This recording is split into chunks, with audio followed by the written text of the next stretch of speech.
senior judicial analyst, Judge Andrew Napolitano. Judge, so the defense presented a very solid case showing Jordan Neely was a homeless man on the subway. Right. He was under the influence of drugs, suffering from mental illness. He was threatening people on the subway. A woman and her child said they felt that their lives were endangered. Daniel Penny had the training necessary as a former Marine. He was able to subdue the situation, and he put him in that chokehold. It's very unfortunate that someone died. It's very unfortunate. That's not what he intended, as we know. But he was found not guilty, not responsible for this death at all. Did the jury get it right?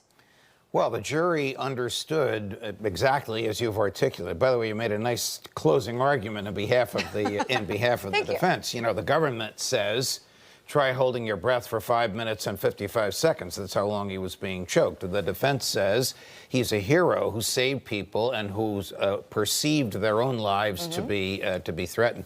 But you can see from the Black Lives Matter fellow a substantial misunderstanding of what happened here and the raw nerves that this has touched in the city.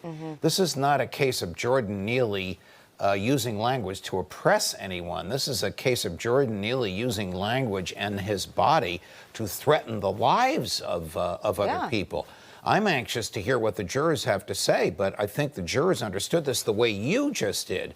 This was a matter of self-defense and defense of others, which, by the way, is frowned upon by the legislature of the state of New York. Yeah. So the judge told the jury Daniel Penny had the duty to retreat, meaning if there's a way for him alone to get out of this, he should have taken it. The jury disregarded that and viewed Penny as a hero. That's why I'm looking forward to our colleagues interviewing the jurors.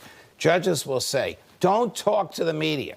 Jurors are free under the law to talk to the media, and of course, we all want to know what went on in that jury room. Yeah, because why this was such a big issue is, as you mentioned to me last week, that in the state of New York, again, your duty is to retreat. Your duty is to essentially walk away and not get involved. But again, we know many people in the military. This man was a trained Marine. He saw a situation. He saw a woman and her child in need, and as a human being who's able to, you know, subdue someone, and that what he did what he felt was necessary. So last night I was sitting right here, and right where you were was Carl Higbee, and I'm trying to explain to Higbee the duty to retreat, which of course is not in his Constitution. It's not. Not in the Constitution of Daniel Penny, not in the Constitution of any person who believes I have the right to stand my ground, I have the right to be here, and these poor unfortunate folks have the right not to be oppressed on the subway. Yeah. The legislature has made this crazy rule.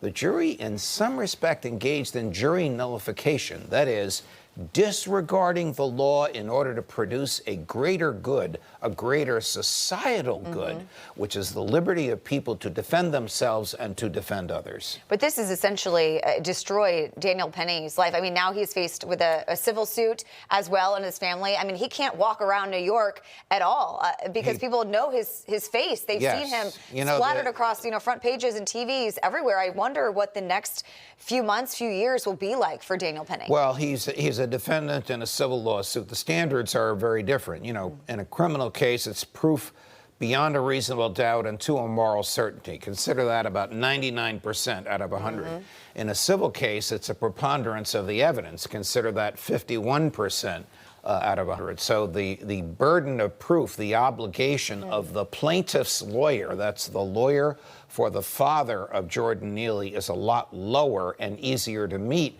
than the obligation, the burden of proof on the part of the government. I don't know if he has an insurance policy. He certainly has a defense fund. I'm not sure what's going to happen to all that cash, but Mr. Neely Sr. is going to try and get his hands on it. And we thought that if he was found guilty, that would make sure that people would never step in. But I think it also goes with this. He was found not guilty, but still people are going to consider, if they want to step into a situation because they don't want to get sued, they don't want to be on trial, they don't want to face what Daniel Penny faced. So I think that people will think twice again before helping out their neighbor, which is unfortunate. You're right. They will. They will, because nobody wants to go through what he went through, even if it has a happy ending. Yeah, absolutely. Judge, thank you so much. You're welcome, Charlotte. Appreciate Always you. a pleasure. Information.